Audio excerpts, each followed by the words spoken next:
welcome back to Cerita Joni. Nah, di episode kali ini Cerita Joni akan berbagi kisah inspiratif tentang perkembangan dunia usaha batik. Dan di samping saya sudah ada salah seorang penggiat batik dan juga founder dari Rumah Batik Kepala Batu, Mata Dalam Tebet, Jakarta Selatan. Assalamualaikum Mas Hari, apa kabar? Waalaikumsalam warahmatullahi wabarakatuh. Sehat Mas Hari ini? Baik, alhamdulillah. Alhamdulillah. Mas Hari, sekarang kita sudah ada di dalam workshop ataupun showroom Rumah Batik Kepala Batu. Dari mana sih muncul istilah rumah batik? Kok nggak istana batik, nggak mungkin butik batik, kenapa ini namanya rumah batik? Iya, oke, saya jawab ya. Kenapa saya pakai nama rumah batik? Karena memang saya berharap ini sebagai rumahnya semua pihak, siapapun yang mencintai batik. Tamu-tamu saya, teman-teman saya, sahabat-sahabat saya, atau yang siapapun yang merasa pengen berkegiatan di Rumah Batik Kepala Batu, jadikanlah rumah ini jadi rumah mereka, seperti itu. Ngomong-ngomong soal batik nih ya, Iya. batik itu sendiri apa sih maknanya? Pertanyaan bagus ya. Banyak sekali orang taunya batik itu motif ya. Motif, corak atau ya? corak. Nah, sebetulnya definisinya secara umumnya adalah batik itu adalah proses, yaitu proses membuat motif di atas kain dengan menggunakan malam panas sebagai perintang, dan alatnya sebagai perintang menggunakan canting tulis atau canting cap atau kombinasi kedua alat itu, dan itu yang dibilang batik, yaitu proses. Jadi kalau umumnya kita lihat malam panas itu artinya berarti dipanaskan ya. Lilin yang tadinya beku harus kita cairkan, yaitu harus dipanaskan. Iya, nah itu yang memang akhirnya jadi definisi. Kalau ada malam yang dipanaskan atau lilin yang dipanaskan itu berarti ada proses membatik. Ada pengrajin yang memang akhirnya mencari jalan untuk mempercepat proses membatiknya. Jadi tidak menggunakan malam panas tapi malam dingin. Jadi dituangkan ke screen lalu seperti di sablon, masyarakat umum atau yang awam nggak tahu bahwa ini bukan batik. Kenapa warisan budaya kita ini dianggap sangat-sangat diakui oleh dunia sebagai warisan dunia? Karena memang ada proses manusia. Kebudayaan itu memang adalah proses kegiatan-kegiatan yang dilakukan oleh masyarakat secara berulang-ulang menjadi suatu kegiatan budaya. Nah, dan itu adanya di Indonesia salah satu. Hanya yang batik dengan menggunakan canting ya? Iya, betul. Kan saya dengar ada canting tulis, ada juga canting cap. Iya. Apa bedanya itu? Nah, kalau canting tulis itu memang dibuat dengan menggunakan canting, dengan kita menggunakan tangan membuat motifnya satu persatu, dan di waktu setahun kurang lebih 1930 sekian itu ada kebutuhan kain makin banyak. Karena perdagangan makin meluas sehingga batik untuk mempercepat ditemuilah canting cap. Oh, canting cap. Dengan harapan proses membuat batiknya lebih cepat. Atau kombinasi kedua alat itu bisa jadi begitu. Boleh juga ya? Ya, jadi ada 3 pilihan sebelum masyarakat sekarang bisa memilih. Yang penting bukan malam dingin tinggal. Ya, dan bukan. Nah, balik lagi, yang itu yang dibilang proses itu dengan menggunakan canting tulis dan malam panas atau canting cap dengan malam panas, itu yang disebut batik asli. Yang seringkali kita pahami bahwa batik yang kita pakai biasa di acara sekolah mungkin dulu, itu sebetulnya bukan baju batik, tapi baju motif batik, karena prosesnya di printing. Seperti ini itu. batik kita menjadi semakin smart ya, semakin tahun semakin peka. Mana batik asli, mana batik yang tiruan. Selain bentuknya itu outer, itu juga ada shawl ya? Ada shawl, ada baju, ada kain yang menjari, terus ada apapun. Ya malah kita ngajak teman-teman membuat apapun ya, termasuk kaos, termasuk saya hiasan dinding itu dari batik juga proses-prosesnya. Jadi kami memberikan keleluasaan buat siapa saja. Ini jadikanlah rumah ya kayak laboratorium lah, menciptakan motif menciptakan motif baru. Yuk bikin atau teknik apa, kebutuhannya apa terserah. Kira-kira nih Rumah Batik Kepala Batu ini sudah sampai berapa banyak cabang di daerah Jakarta ataupun di luar? Oke, Rumah Batik Kepala Batu belum punya cabang. Oh, hanya di sini lagi? Iya, tapi kami sudah memberikan beberapa nilai terhadap beberapa pembatik di Jakarta. Kalau ada batik di Ciracas, ada batik di Kembang Mayang di Tangerang, mungkin karena kami juga mendorong mereka untuk lahir atau melahirkan mereka untuk menjadi pembatik. Dan itu yang kami rasa bersyukur bahwa bisa memberikan kontribusinya kepada masyarakat di luar sana, karena belajar di sini batiknya akhirnya bisa bergerak di batik. Ya?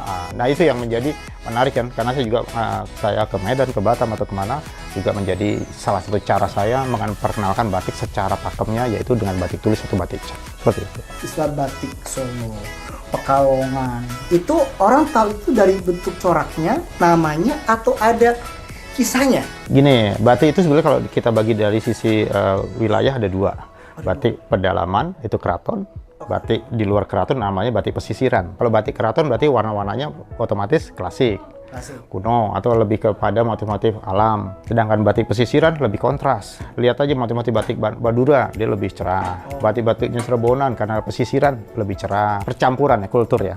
Kayak Jakarta ada unsur Arabnya, ada unsur Cinanya, ada unsur Eropanya atau Belanda dulu. Ya setiap daerah punya sebutan, nama batiknya atau daerahnya. Dan yang diangkat motifnya adalah bisa aja flora, bisa aja faunanya, bisa aja diangkat tentang batik dengan motif makanan setempat. Tidak harus berpikir motifnya berat sekali, tapi yang penting ada cerita. Yang menarik di situ adalah ceritanya terhadap batik itu sendiri. Ya? Iya. Tentang masalah market share-nya ini market share-nya sudah sampai level mancanegara kah atau masih di level domestik untuk corak-corak batik ya? Oke. Mengedukasi dulu. Jadi masyarakat Jakarta ini perlu sekali tempat yang bagaimana bisa belajar batik atau mengedukasinya tadi, bahwa pemahaman mindsetnya juga kita ajak mengerti bahwa batik itu tadi yang saya sampaikan itu dulu. Nah, baru kita bicara mengenai motif. Jadi kalau Jakarta atau Palbatu punya motif Jakarta ada. Kita nih Jakarta dinamis dan jadi bagian daripada wilayah menciptakan motif baru. Nah, makanya kami bangun dengan pemahaman bahwa tamu yang kita ajak ke sini bisa membeli. Ya, dan plus kalaupun ada pameran kita bawa di acara-acara pameran. Atau ada undangan untuk kegiatan edukasi kita bawa juga. Siap. Sambil kita sampaikan bahwa ini karyanya teman-teman sini. Masalah delivery nih. Nah, ini kadang kan masalah pengiriman kan setiap usaha kan berbeda-beda. Betul. Nah, untuk di luar daerah apa yang biasa kah atau tipe yang kirim pakai fitur yes? Jadi kalau pengiriman luar kota memang kita pakai JNE juga karena memang ya menyangkut waktu dan jaminannya ini jangan sampai pengiriman ini nggak sampai di tempat, kondisinya rusak atau apapun lah yang kita khawatirkan di situ. Reguler, yes atau ikut member JLC-nya? Nah kalau ini masih reguler saya karena tergantung ada juga yang permintaan dari pembelinya, tidak perlu harus yang khusus karena memang tidak terburu-buru. Tapi kalau khusus yang memang minta tolong yang cepat ya kita gunakan ini. Mungkin nanti nextnya kalau sudah mulai banyak yang pesen bisa ikut ya Pak? Iya. Digabung dalam member JLC Pak? Iya betul. Ya kan? Oh, iya. JNE Loyalty Customer. Jadi Bapak bisa banyak sekali poin-poin kalau setiap kali kirim barang, kirim baju corak, nah poinnya bisa ditukar dengan hadiah-hadiah menarik. Betul. Plus Pak, dapat special treatment. Punya sendiri customer service khusus buat Bapak, 24 jam. Jadi nggak dicampur dengan yang lain. Iya, jadi kekhususan ya. Khususan. Kalau sudah gabung di member JLC, itu tinggalnya Pak, tinggal coba cek aja. Di list ini ya, ada nih cara yang pendaftar jadi member JLC-nya. Kemudian Pak, dari awal kirim barang sampai sekarang apa aja nih mungkin rintangan, kendala yang pernah hadir? Untuk pengiriman ke luar negeri ya, khususnya ke negara tetangga kita ada beberapa yang batik yang nggak bisa masuk ke sana ya, karena motif batik nggak boleh masuk. Jadi harus disebutnya tekstil atau baju atau apa yang umumnya gitu. Saya juga berharap ada regulasi juga ya bahwa banyak pembatik ini terkendala dari ongkos kirim karena ada wilayah-wilayah yang jangkauannya memang berbeda ya. Pemahamannya gini, banyak masyarakat yang belum tahu bahwa harga batik kok dibilang mahal. Nah itu dia. Sama ya. Ditambah lagi ada ongkos kirimnya lagi. Hal-hal itu yang menyebabkan saya mungkin kalau ada regulasi untuk khusus batik yang asli, umpamanya gitu ya. Mungkin berkenan ya ada regulasi bahwa untuk batik-batik yang asli malah disebutkan batik yang asli ini dapat harga khusus. Ini penting. Penting ya Pak? Iya, karena apa? Memang agar mengedukasi sekaligus juga membedakan antara kain-kain yang umum dikirim sama kain yang khusus. Karena ini kain udah dibeli dengan harga khusus, diperlakukan juga khusus dong. Jadi benar-benar merasa itu sebuah brand yang privilege banget buat dia. Bahwa ini sebuah karya seni, bukan hanya sekedar kain yang umumnya kita bisa beli di mana saja. Nanti bisa lihat bagaimana proses supaya jadi kain batik yang indah itu prosesnya dari motif, pola, gambar, terus nanti ada penyantingan, terus pewarnaan, penguncian warna, baru ada selesai dilorot atau direbus, itu prosesnya lumayan. Saya sampaikan bahwa batik yang asli itu kebanyakan warnanya dua muka sama. Oh, batik asli dua muka sama? Ya, kalau yang print kebanyakan ya maaf, satu mukanya bagus atau jelas, yang satunya tidak jelas. Oh, buram-buram buram. Itu. Anda lihat baliknya sama. Oh, sama, jelas. Dan saya pun sama bolak-balik. Maaf juga, tapi hati-hati, tetap hati-hati. Proses membuat batik tulis atau cap itu pasti ada unsur manusianya. Artinya manusia ada ketidaksempurnaan juga. Unsur manusia inilah yang menjadi lebih indah terlihat karena ada unsur ya seninya juga. Kalau yang printing, maaf, yang printing tuh rapi semua. Semuanya simetris sama. Titik-titiknya sama, lebar buletannya, banyak ada buletannya ya sama semua. Bunganya ya di copy paste aja, tinggal diceplok-ceplok jadi motif yang sama dan tidak terlihat unsur manusianya, hampir hilang. Kita nih yang beli taunya itu malah yang bagus. Yeah. Kalau semuanya sama, bagus, rapi, oh itu yang bagus Yeah. asli. Padahal sebenarnya kalaupun dia ada yang salah sedikit, itu yang asli, Yang benar. yang real benar. Dan jadi malah banyak tamu juga yang lihat yang malah yang agak unik itu yang memang nggak sama atau malah banyak errornya atau salahnya, tapi malah disukai karena bakal nggak akan ada yang samain sama tempat lain. Itulah kelebihannya malah saya lihat. Kalau di toko ditawarin mau berapa meter, maaf itu udah ketahuan printing itu. Oh iya. Ya karena kain yang diprinting kan pakai mesin bukan meter-meteran, panjang-panjang di roll-roll. Kalau kain yang kita punya yang asli itu kebanyakan potongan namanya. Berapa potong, berapa lembar. Orang-orang tua kita dulu caranya mengenal batik asli ada apa? Dia karena kain asli, dia cium, tapi maaf lidahnya tuh menjilat kain di bagian tertentu supaya ngerasa kalau pahit itu berarti tinta. Oh, itu Uniknya itu, kain itu rasanya pahit atau rasanya getir itu berarti tinta. Isu masalah pandemi COVID-19, banyak usaha yang banting tulang ya, Ya. mau bertahan aja susah minta ampun. Nah sekarang nih apa rahasia untuk bisa bertahan? Apakah juga buka workshop tempat lain atau mungkin ada sedikit edukasi, bikin event atau apa gitu? Nah, untuk bertahan di rumah batik, ini ada kepentingan pribadi saya juga, yaitu bagaimana nih supaya nih ada terus rumah batik. Karena apa? Ada keinginan saya dengan teman-teman sini juga bahwa kami ingin terus mengedukasi warga Palbatu maupun non warga Palbatu atau secara umumnya Jakarta dan luar Jakarta bahwa dengan kondisi pandemi kemarin kami tidak ada tamu, kami tidak ada yang belajar maupun yang membeli produk-produk teman-teman yang sudah membuat. Jadi kami ya paling ada kegiatan online, ya kami ikut kegiatan online untuk karya-karya batik yang sudah jadi, yang sudah pernah kita buat maupun ngajar online seperti kayak kemarin dengan teman-teman disabilitas di seluruh Indonesia kami ngajar lewat online. Bisa seperti itu juga. Dan ada juga banyak kegiatan sebetulnya yang online mulai sekarang. Nah, sekarang nih kalau teman-teman yang pengen belajar cara mencanting batik kain, Untuk belajar di rumah batik Palbatu untuk membuat batik seperti ini, buat teman-teman bahwa hanya 1 hari sudah bisa selesai. Karena kami ajarkan dengan serius dan kami ajak teman-teman untuk berkarya dengan cepat waktunya dengan teknik-teknik yang lebih mudah. Tiap hari kami buka dari Senin sampai Sabtu dengan tiap hari jam 10 sampai jam 4, tapi untuk yang Minggu kami adakan perjanjian dulu supaya memang kita bisa hadir di hari Minggu. saya dengar kan juga katanya ini bisa ini Pak sebagai terapi motorik ya, betul?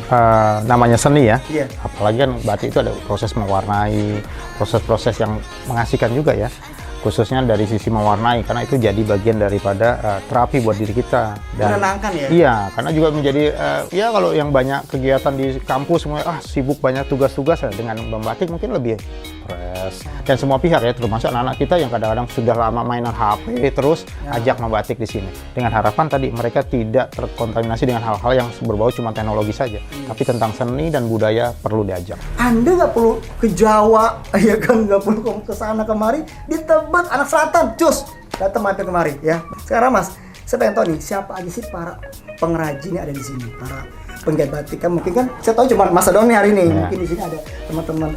Salah satu kekuatan kami dibantu dengan teman-teman khususnya ya ibu-ibu di sini yang memang tadinya tidak bisa membatik sudah bisa membatik, jadi dia juga sudah bisa menjadi pembatik di Jakarta, yaitu membuat motif-motif yang khususnya biasanya ibu-ibu nih senangnya motif-motif Jakarta.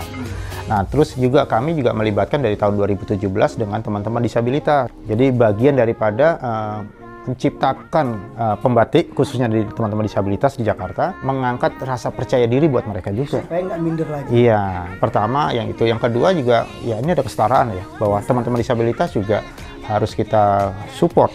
Dan satu lagi Mas, ada teman-teman cancer atau pejuang kanker yang kami ajak terlibat di sini, dan mudah-mudahan menjadi menginspirasi buat teman-teman kanker yang lain bahwa mereka juga punya cara untuk menjadi bagian dari yang mungkin tadi kita singgung, seniman batik sekaligus jadi terapi.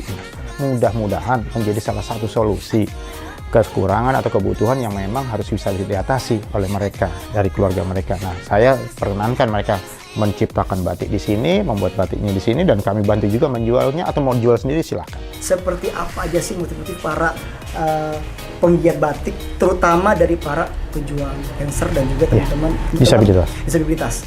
Boleh Pak? Boleh. Sekarang? Oke, silakan. Sekarang ya. Nah viewers, masih bersama kami di sini di Cerita Joni, dan saya akan kasih lihat hasil corak kain batik ya, buatan para pejuang kanker maupun teman-teman difabel. Tapi sebelumnya saya pengen lihat dulu nih tempat pembuatan kompor canting. Nah di sini ya Mas ya, Hari, ini bisa lihat ya.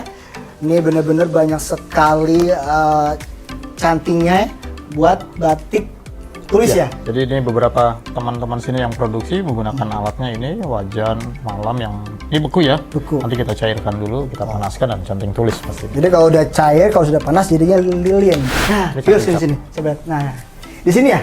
Ya, ini beberapa canting cap. Ini bahan materialnya dari tembaga ya. Oke. Di warnanya agak seperti kemasan ya. Kemasan. Lintas. Nah, ini ada nih ya. Ya, motifnya Jakarta. Motif ondel-ondel khas Betawi punya. Ya. Oke, sekarang kain batik hasil buatan cap ini yang mana? Ada sebentar. Ya, kayak ini ya. Ini ada motifnya kembang api. Nah, capnya di belakang. Oh, Nah, ini guys, tuh dia tuh ya. Ini motifnya sama kan tuh. jadi ini motif yang tinggal dicap, harus proses pewarnaan. Nah, sekarang gini di belakang saya ada nih batik Cancer. Nah, ini apa nih Mas Ari? Ya, ini jadi beberapa karya. Ini ada karyanya Restu, Rizky, dan Atala yang memang belajar batik di sini di awal kali 2019 kemarin. Wah, ini ada motif apa nih? Ini warna ini jantung apa nih Mas? Nah, ini jadi maaf kita tarik aja ya. Oke. Ini salah satu peserta di sini yang berkegiatan, memang kami berikan support untuk belajar membatik. Jadi ada beberapa motif, terus dia ada salah satu ciri khasnya adalah motif teruntuk. Dan ini usianya 11 tahun yang buat. Dan ini dia bikin menggunakan cat yang tulis ya? Iya, canting tulis. Canting tulis. Ya, Nah, jadi boleh dilihat ya lebarnya sepanjang apa nih, bisa dibayangin ini. ini panjang banget ya. Jadi di semuanya ditulis nih prosesnya. Tuh. Berulang-ulang dengan motif ini, dan ini tanpa semangat yang tinggi nggak bakal bisa jadi. Tekun, gigih, Iya. ini aja mereka para penyandang Cancer berjuang untuk bisa tetap selalu kreatif dan juga inovasi. Apalagi Anda harusnya bisa dong. Harusnya Iya, bisa. harusnya bisa. Berarti kalau udah bisa bikin satu kain pasti bakal nagih kayaknya. Iya, pastinya. Banyak teman-teman yang bolak-balik datang sini dan malah saya izinkan dan nggak perlu bayar biaya apa-apa lain selain untuk belajar. Nah, kan kalau seperti itu kan bagi teman-teman yang memang mereka datang ke sini ingin belajar, Iya. ingin membeli.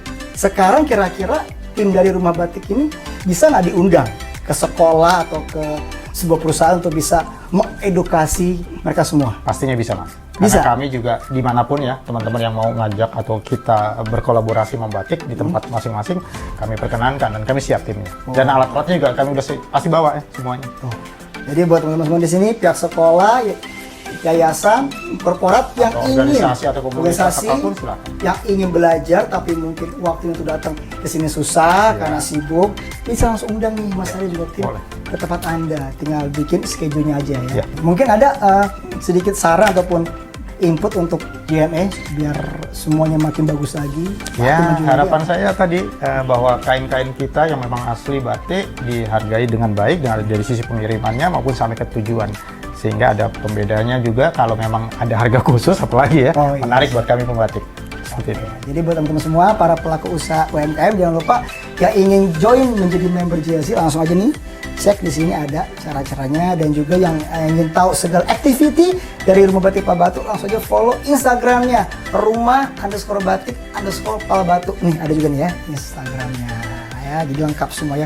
Baiklah Mas Ari, terima kasih banyak nih sudah mau meluangkan waktunya bersama kita semua di sini, sudah mau berbagi ilmu dan juga inspirasi untuk semua teman-teman viewers dari JNE, sehingga kita semua nih makin peka, makin detail untuk bisa membedakan mana batik asli, mana batik yang bukan. Dan juga saya harapkan teman-teman yang nonton juga semakin tergugah ya untuk bisa mengajak anaknya, teman-teman juga untuk belajar batik di sini sama-sama. Ya kan, secara simple hanya dalam waktu 1 hari aja. Langsung di Rumah Batik Pala Batu, Menteng Dalam, Tebet, Jakarta Selatan.